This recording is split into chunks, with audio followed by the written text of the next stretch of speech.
Boa noite a todos, que a paz do Cristo seja conosco. Nós estamos nos reunindo através das redes sociais porque estamos impedidos de fazê-lo presencialmente. Como os estudos espíritas são muito importantes, essa é uma maneira de substituirmos as reuniões e continuar veiculando a doutrina espírita, que é de suma importância para a nossa vida, para o nosso progresso.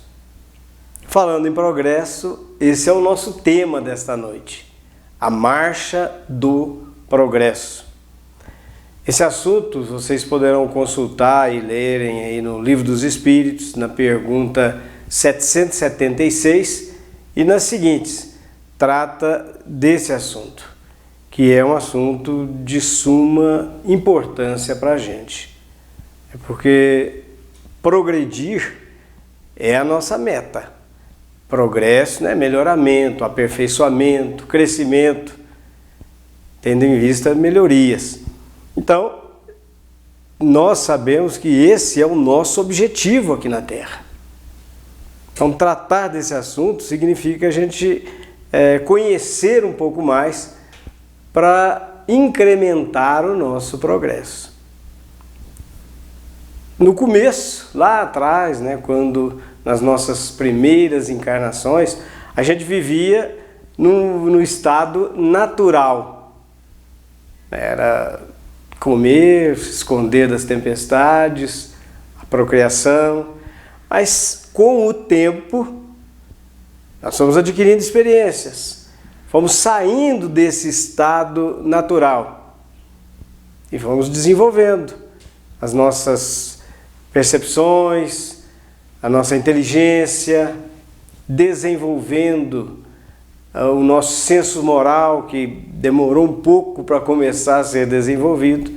E essa trajetória, ela é sempre crescente.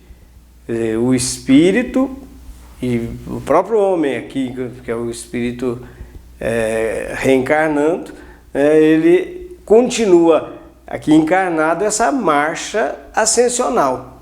Ele não volta. Uma vez adquirido um valor, desenvolvida a inteligência, esse é um patrimônio do espírito e ele não retrocede. No livro Leis Morais, de Rodolfo Caligares, ele fala a respeito da teologia e diz que, segundo a teologia, o homem fora criado perfeito ou quase perfeito, no paraíso, feliz, justo, mas que ele desobedeceu à lei divina e com isso, ele cometendo esse pecado da desobediência, ele perdeu o paraíso, perdeu essa vida eterna e passou a ter essa inclinação para o mal, para a morte, toda a série de males físicos e morais que a gente conhece até hoje.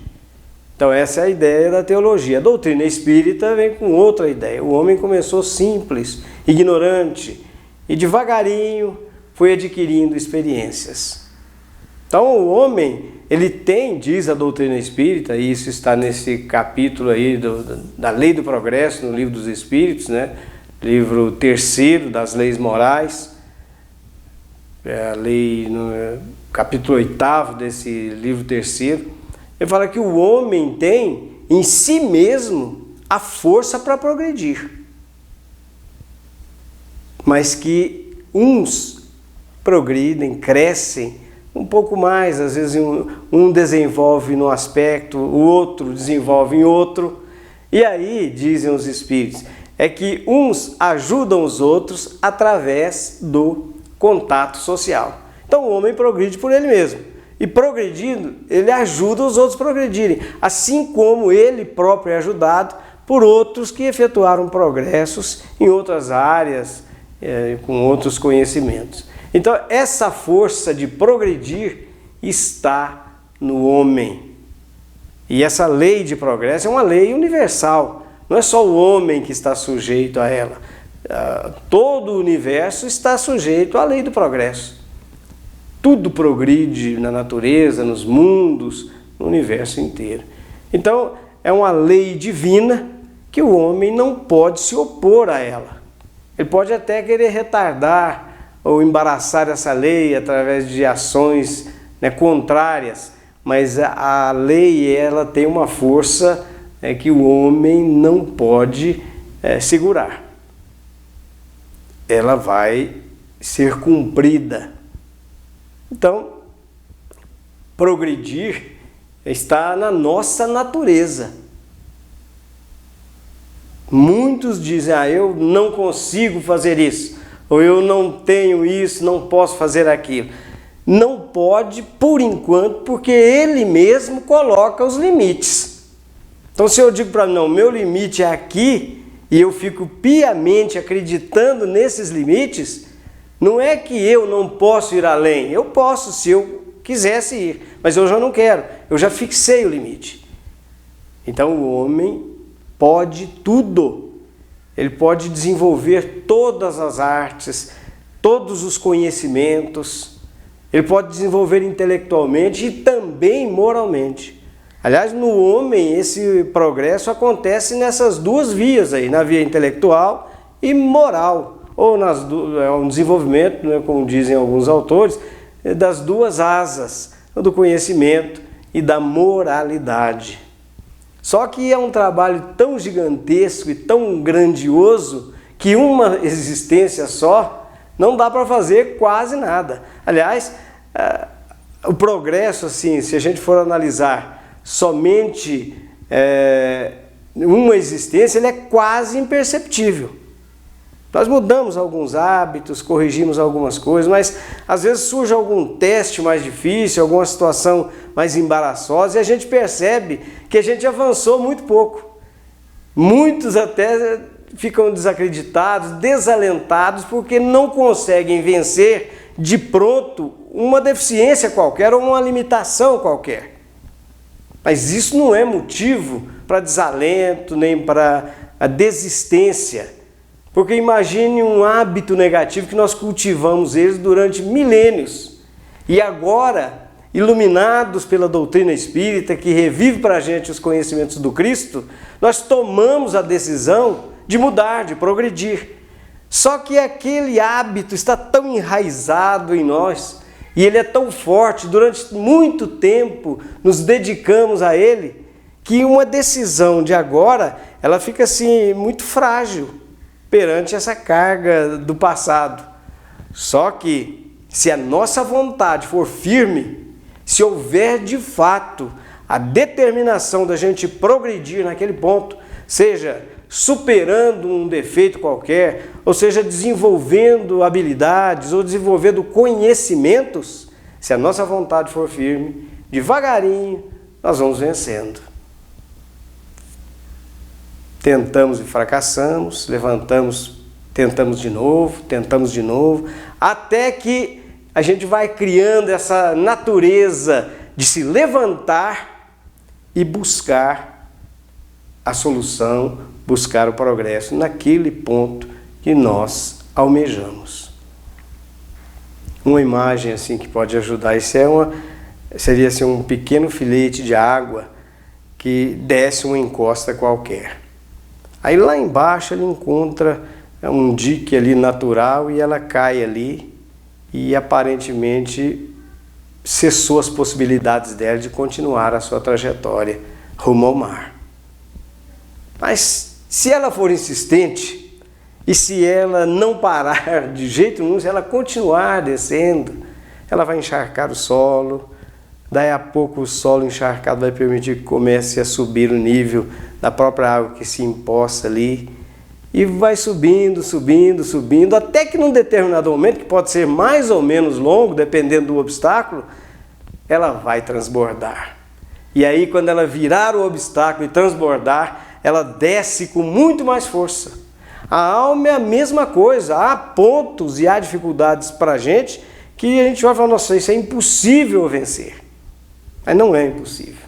Se a gente quiser, quando a gente dobrar essa dificuldade, nós sairemos muito mais fortes para continuar a nossa trajetória para esse mar do conhecimento e da evolução. Então nós trazemos em nós a força de progredir.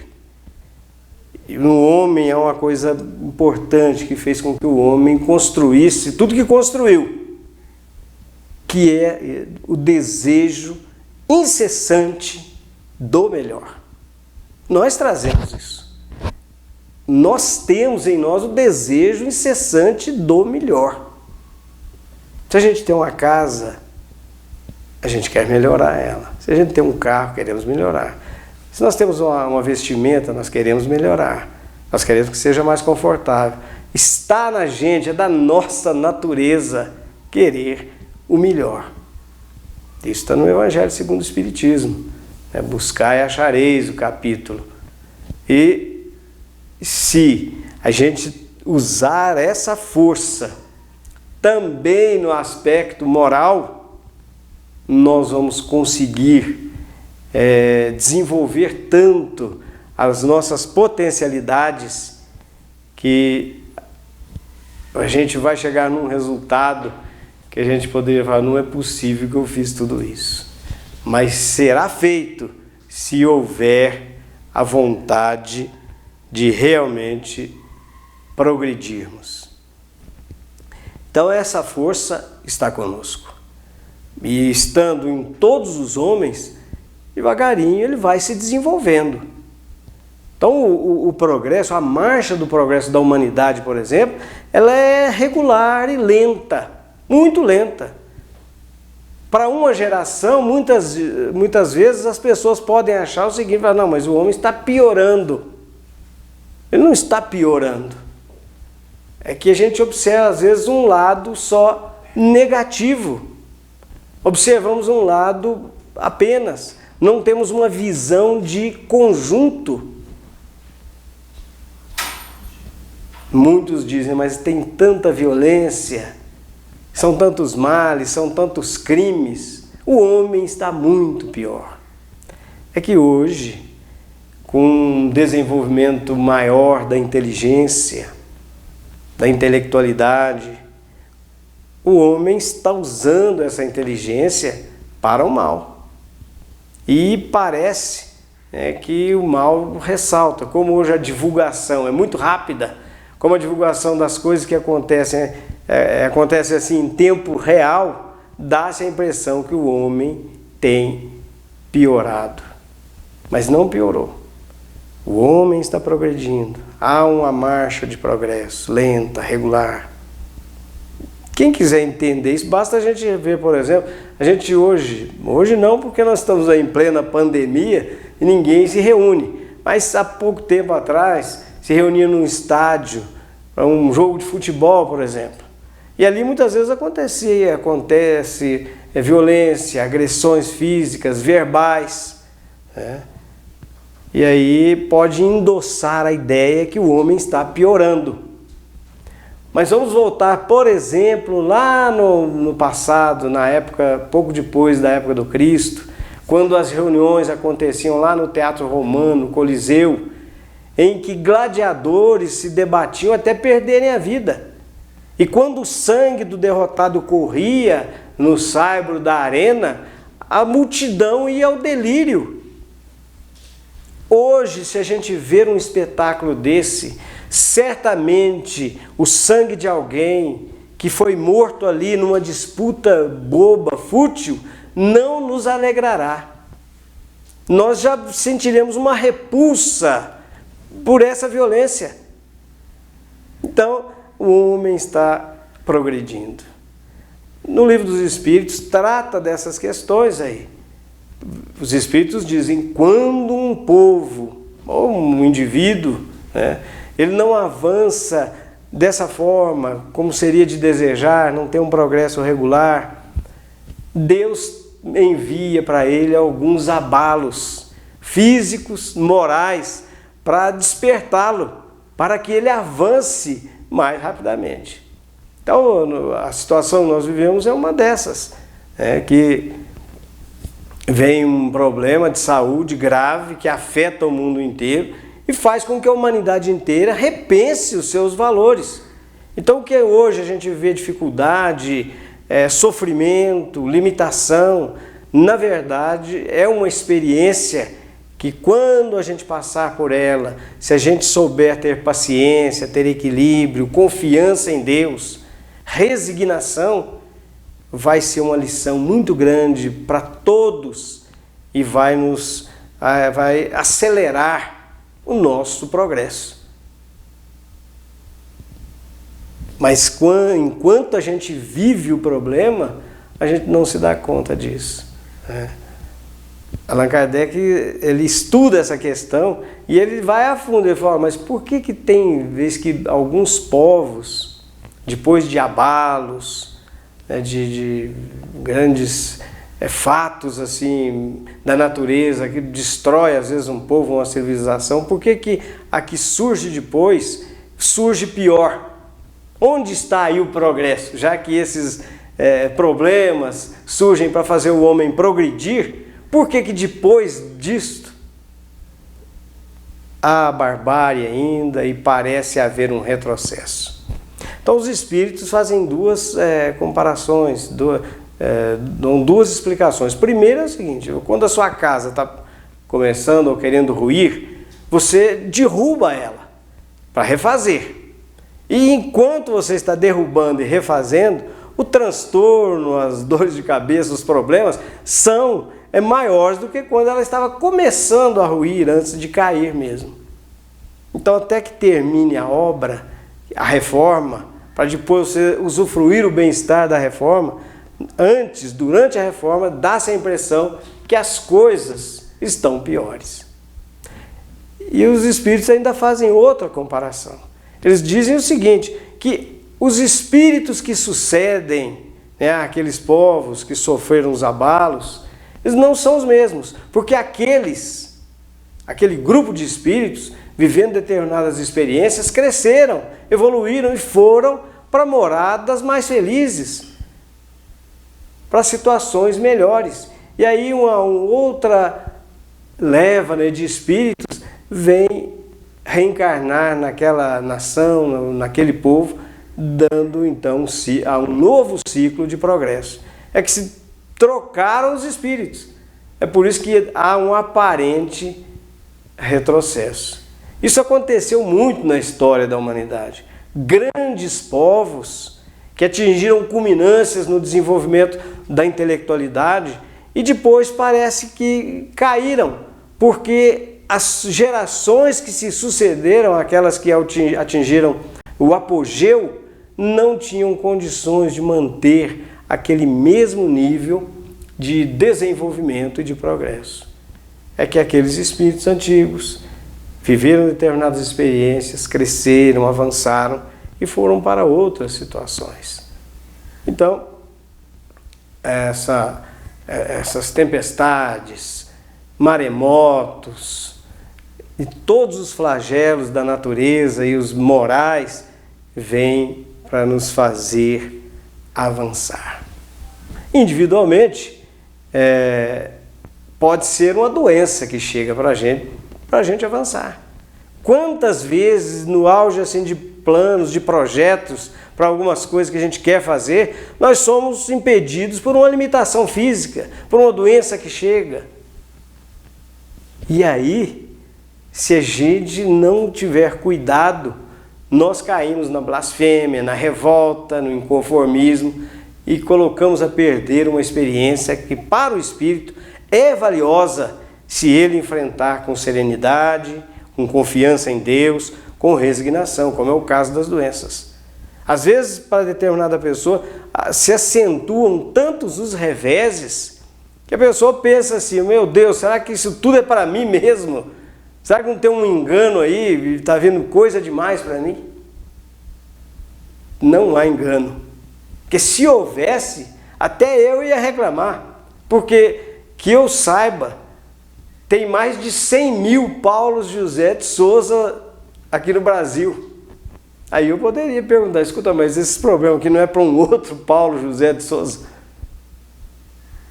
A gente sabe que não é.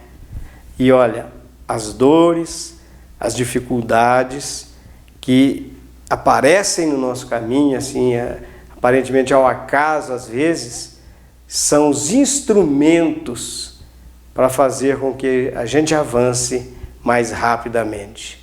Não há nenhuma dor, nenhuma dificuldade que venha simplesmente para ver como que a gente passa por ela sem uma finalidade educativa. Não é um capricho divino, mas são leis justas, perfeitas, que vão trazendo ao nosso caminho as situações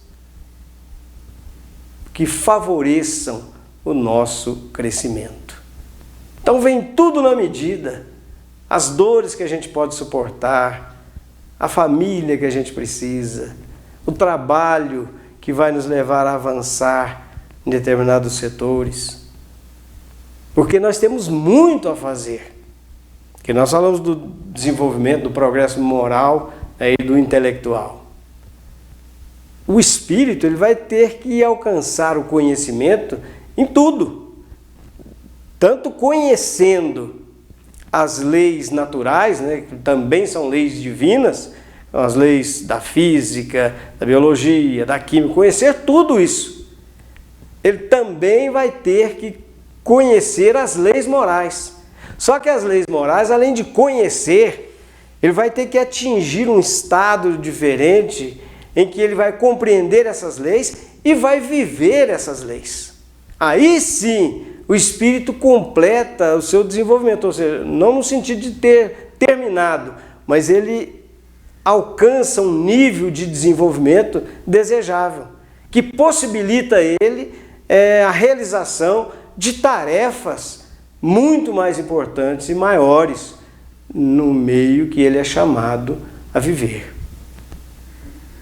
E uma existência, como eu disse, é muito pouco. Então, quando a gente vê, por exemplo, um gênio na física, isso não é resultado de uma experiência dele, de alguns estudos. Isso é a culminância de existências e existências, de esforços, de repetitivos estudos. E lá na frente ele se apresenta com um cabedal de conhecimentos que difere muito do restante da humanidade, porque ele focalizou naquele ponto e desenvolveu ali. Um artista também é assim. E que diremos então daqueles que vêm na Terra e se transformam em missionários do Cristo, vivendo experiências de amor que nós não compreendemos. Então nós observamos na história da humanidade pessoas aparentemente frágeis e que a gente olha e fala, mas essa pessoa não vai conseguir fazer nada. E elas se transformam em realizadoras de grandes empreendimentos, de vulto assim, de mundial até, exatamente porque desenvolveram o amor em si mesmas. E esse sentimento que elas trazem no coração desenvolvido, que lhes dão paciência, equilíbrio, serenidade, amor aos semelhantes, faz com que elas tenham forças para levar avante projetos, principalmente para diminuir a dor dos seus semelhantes. Porque essas almas, para elas, a dor do semelhante é como se fosse a própria dor. Eles não são indiferentes ao sofrimento dos seus irmãos. A dor do semelhante é a dor delas. Então elas fazem por eles o que elas fariam para si mesmas. E aí desenvolvem grandes trabalhos, exemplificando para a humanidade que é possível ser melhor, que é possível crescer moralmente. Então, nós que estamos aí tateando nesse início de crescimento, que não atingimos essa maturidade moral, mas que sentimos a necessidade de começar alguma coisa, de fazer algum esforço para começarmos a sair desse rodapé da evolução, já que nos atrai a mensagem do Cristo. Não somos mais como antigamente, em que estávamos às vezes no mal e a gente gostava daquela situação. A gente se comprazia no mal. Hoje, qualquer coisa que a gente fizer fora da lei divina, e a gente faz muitas, mas quando a gente se dá conta, aquilo causa na gente um mal-estar. Nós entramos em desarmonia, nós criamos um problema interior muito sério, e aí a gente tem que começar um movimento de reparação e de melhoria. Então, vamos ver onde estão os maiores obstáculos para o nosso progresso. E essa é uma das perguntas tratadas nesse capítulo. Qual é o maior obstáculo ao progresso? Os espíritos respondem: o orgulho e o egoísmo. Desses dois vícios morais deriva todo o mal. Então nós temos para onde dirigir os nossos esforços. É exatamente o egoísmo e o orgulho que faz com que a gente seja indiferente ao problema do outro. O egoísmo nosso nos diz que não, você está bem, você está razoavelmente confortável. Isso é um problema dos outros, do governo, de alguém para lá. Não é da gente. Alguém está passando fome, a gente não se toca com isso. Nós não sentimos a dor, a fome do semelhante, porque falta em nós esse desenvolvimento. Nós não desenvolvemos a nossa capacidade de amar. Nós estamos começando. É por isso que a divina providência, na sua sabedoria infinita, estatuiu a família, porque é na família que nós começamos esse desenvolvimento. Na família, a gente começa a fazer sacrifícios em favor dos outros.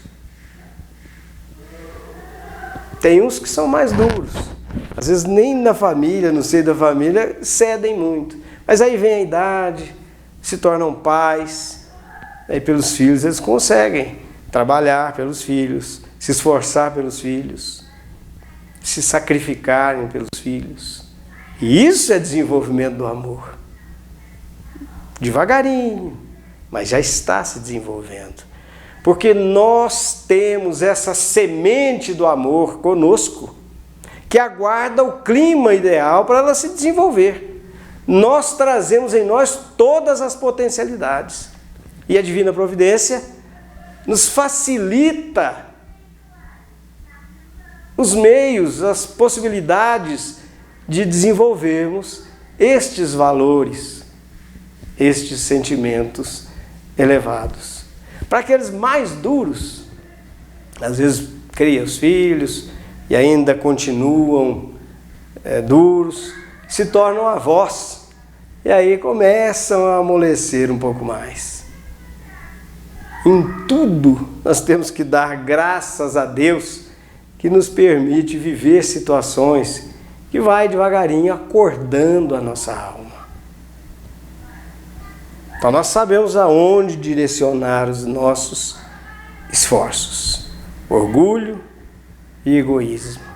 Sempre que a gente começar a achar que isso é meu, aquilo é... Vamos mudar essa ideia. O que é que nós temos mesmo? O que é nosso? Ah não, esse é o meu filho, tá. Deixa ele crescer. Vamos ver se ele é nosso ou se ele é da própria vida, se ele é de Deus, ou se ele está no nosso controle, se é uma propriedade nossa. Não é. Não, essa propriedade é minha, essa fazenda é minha. Deixa passar aí 100 anos. E vamos lá na nossa propriedade. Nós não temos nada desse mundo. A única coisa que nós temos somos nós mesmos. E a vida, essa vida que nós temos. E o que a gente desenvolve de valores, de sentimentos, isso é nosso. Se eu desenvolver um pouquinho a paciência, isso é uma conquista. Eu posso estar aqui na Terra, na vida espiritual, eu desenvolvi esse sentimento. Se eu consigo viver de tal forma, através dos meus esforços, alcançar um pouco de serenidade para o meu coração, para a minha alma, isso é meu. porque isso é desenvolvido aqui sobre o fogo, né, de muitas tensões, muitas dificuldades. E quando a gente sobrepuja esse meio adverso e ainda assim nos tornamos serenos, confiantes, agindo com essa sabedoria, aquele é um valor que nós começamos a desenvolver. E esse nós não vamos perder nunca mais. A gente pode até, numa outra encarnação, não se lembrar mais disso, de nada que vivemos, como nos lembramos, não nos lembramos mesmo. Mas aquilo vai estar com a gente. E aí, enfrentando uma situação, na nova experiência, enquanto outros se desesperam, nós vamos já ter valores guardados que vão nos levar a pensar um pouco mais, a tomar uma decisão mais tranquila, mais serena, porque já trazemos desenvolvido um pouco daquela virtude. Então, estejamos atentos para quando se manifestar o nosso orgulho, a nossa vaidade, a gente perceber isso. Essa é a nossa grande dificuldade.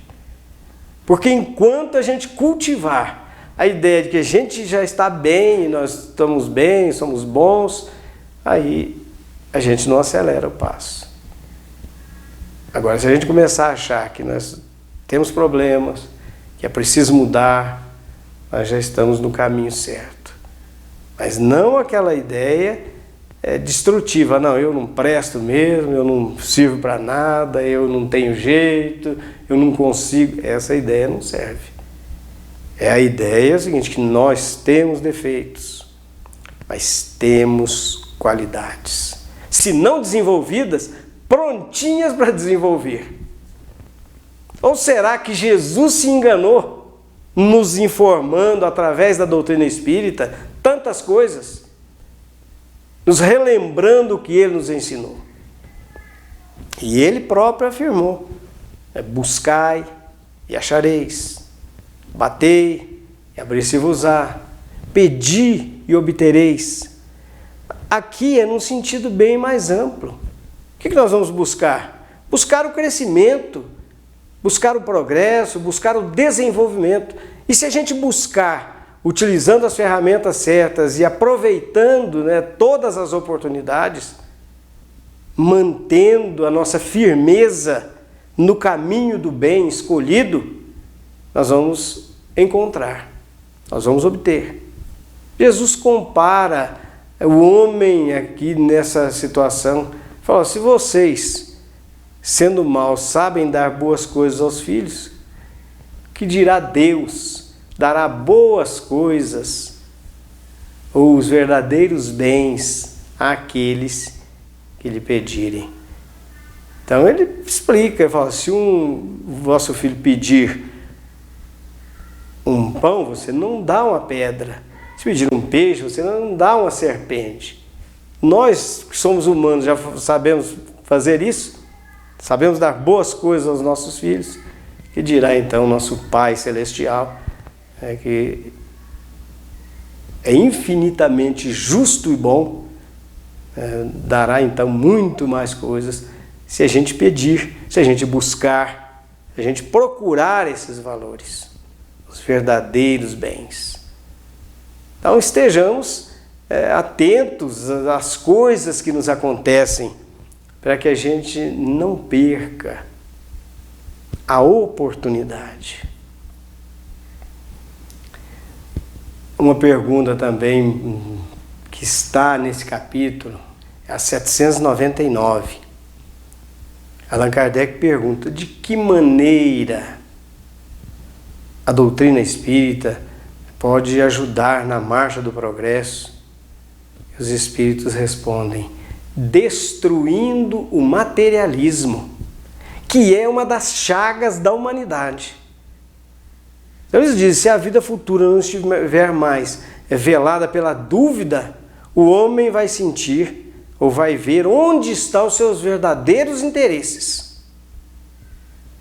E ele, sabendo que pode garantir a sua situação futura, seu bem-estar, a sua alegria, a sua felicidade, desde a vida presente, ele vai acelerar isso. Então ele diz que a doutrina espírita destruindo aí, ajudando o homem a vencer os preconceitos de casta, raça, cor, fará com que a gente viva como verdadeiros irmãos, estabelecendo essa solidariedade. Nós não veremos diferenças, estaremos juntos, ajudando-nos para esse desenvolvimento. Então é urgente destruir o materialismo, mas a gente vai fazer isso não nos outros, mas em nós mesmos. Nós precisamos vencer o materialismo na gente. É desenvolver a fé, mas a fé é raciocinada. Saber por que nós acreditamos. E, importante, as dúvidas que a gente tem, vamos buscar, saná-las. Vamos pesquisar, vamos estudar. Nós temos muitos instrumentos para fortalecer a nossa fé, para saber que leis justas regem a vida universal. Que tudo isso que nos cerca, a natureza, o próprio homem, a harmonia dos mundos, isso é fruto de uma inteligência infinita. E nós fazemos parte desse concerto. Não é possível que tudo isso tenha surgido do nada. Nada, o que é o nada? Eu não poderia produzir nada.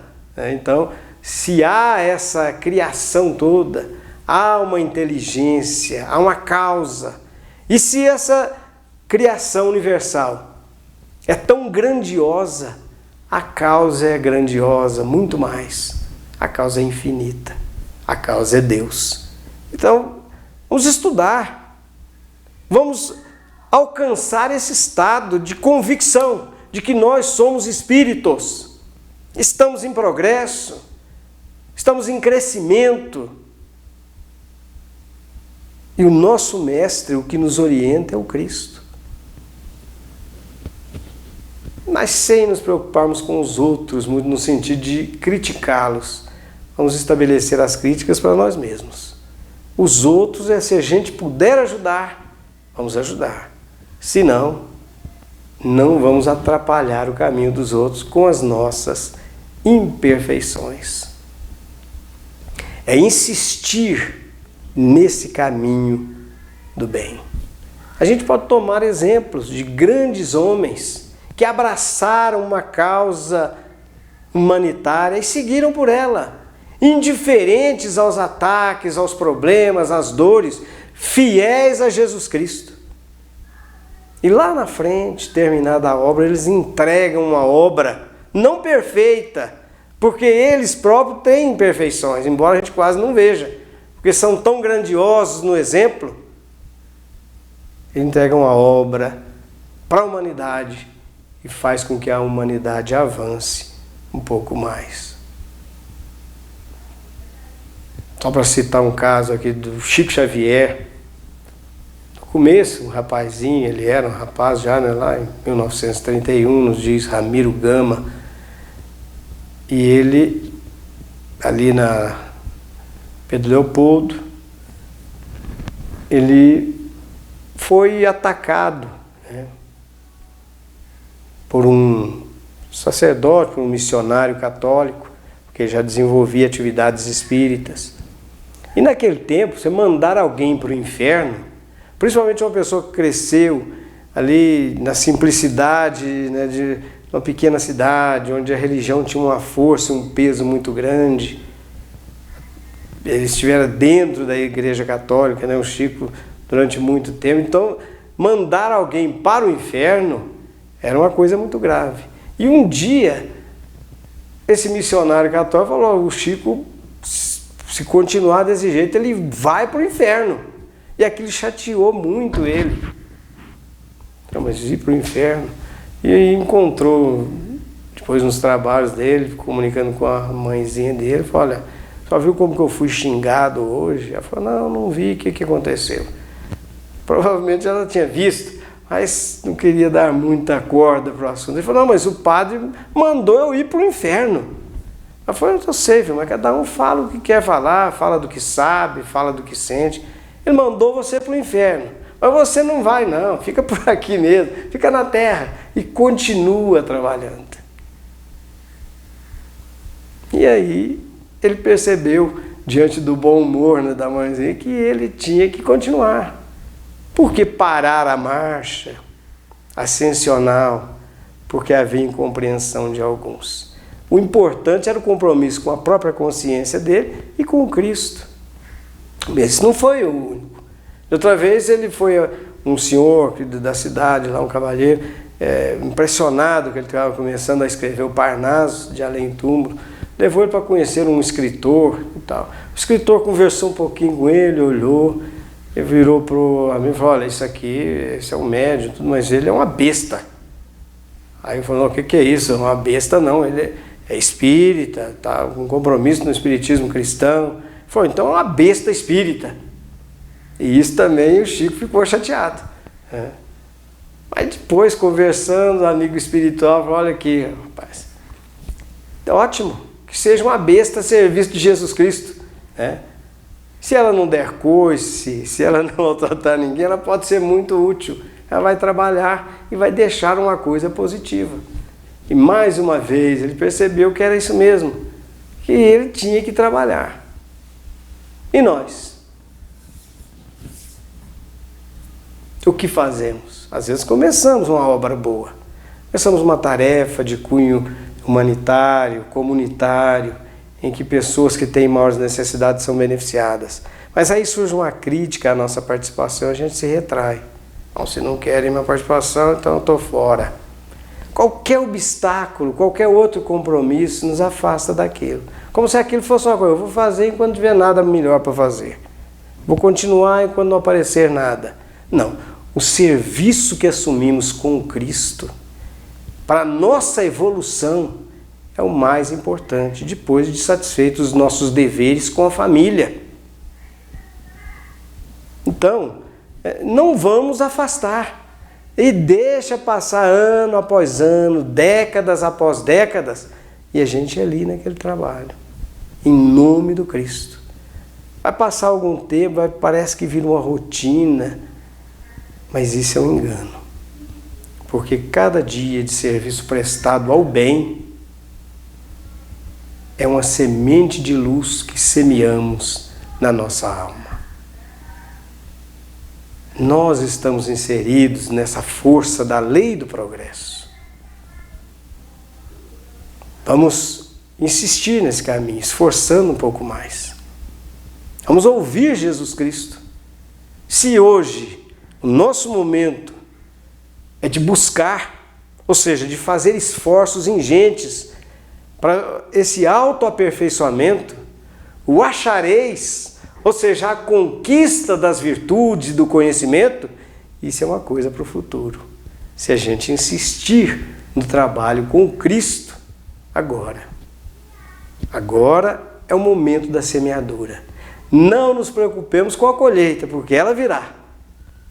E quando estivermos realmente empenhados nessa autoiluminação, nesse esforço de aperfeiçoamento, nós já estaremos sentindo, a gente pode dizer assim, a aurora da felicidade. Porque nós temos aprendido que a vivência da lei de amor é a única capaz de nos proporcionar verdadeiramente a felicidade, aquela que não se perde. Nosso tempo está acabando. Eu vou abraçar a todos aqui virtualmente. Quem sabe logo, logo a gente possa estar juntos de novo. Desejo a todos os que nos acompanham muita paz, esperança, paciência e bom ânimo. Que realmente nós aproveitemos esses momentos de isolamento para maturar as ideias do Evangelho na nossa alma. E quando voltarmos a nos reencontrar, tenhamos um tesouro muito maior de amor para oferecer aos nossos semelhantes. Muita paz a todos, boa noite, muito obrigado pela oportunidade.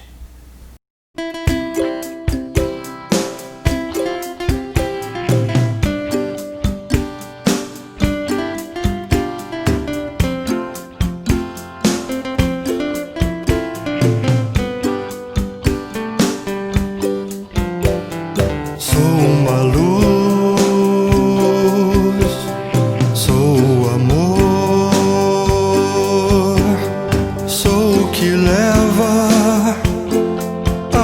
paz ao mundo. Sou o caminho, sei onde vou. Sou o que leva a cura ao mundo. Sou um riacho sereno, contemplando as flores que ficam à margem de um leito seguro. O destino da flor é ser bela e profunda. Sou a corrente de amor que navega no mundo, o magnetismo e a fé que te guia ao seu destino, a felicidade. Sou uma luz, sou o amor, sou o que leva a paz ao mundo. Sou o caminho, sei onde vou. Sou o que leva a cura ao mundo. Sou o que dá e não cobra, pois rico na alma e pobre no bolso encho de calma, de força e alegria a sua morada. Sou o que vai para a luta com armas em punho, mas que só ferem o escudo do orgulho, do egoísmo e da vaidade. Sou uma luz, sou o amor, sou o que leva a paz ao mundo. Sou o caminho, sei onde vou. Sou o que leva a cura ao mundo. Sou a esperança que estanca o choro nos presídios, o carinho que chega aos velhos nos asilos, o prato de sopa aos milhões de famintos. Sou o que tira a pedra em seu coração, o remédio da dor num peito em erosão. O destino do homem é ser livre e bondoso. Sou o que ensina a humildade e a fraternidade, que a vida é luta e a morte não é luto, que sem caridade não há